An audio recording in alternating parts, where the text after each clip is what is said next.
most of what we see at sea is finely broken down plastics. We do know there's a lot of polyethylene and polypropylene, but that's just the stuff that we see floating at the surface. About 11 years ago, back in 2000, I went to Midway Atoll. Every carcass I saw had plastic pouring out of its chest.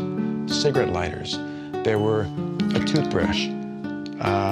Here's a shotgun shell. All of this stuff I pulled out of bird skeletons. And it struck me as deeply wrong, because I realized that this comes from my community. I use these products. This got me emotionally attached to the issue. I had to do something. I couldn't walk away and do nothing.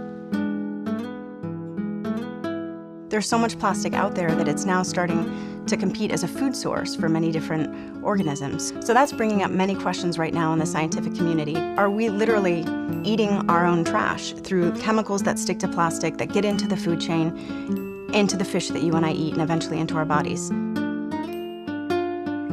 So in terms of what's most commonly out there, we would say packaging and single-use disposables. But it's really difficult to engage people about the importance of these tiny little microplastic particles. What's interesting is that each particle of plastic has the potential to be a sponge for what we call persistent organic pollutants, POPs for short.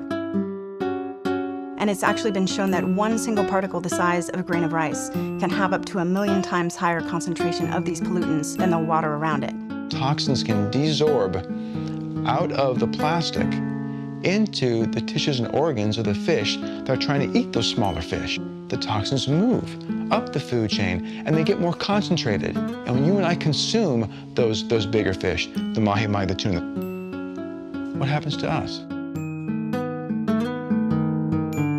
When the oceans are healthy, we are healthy. And that's the world I want to leave behind for the next generation.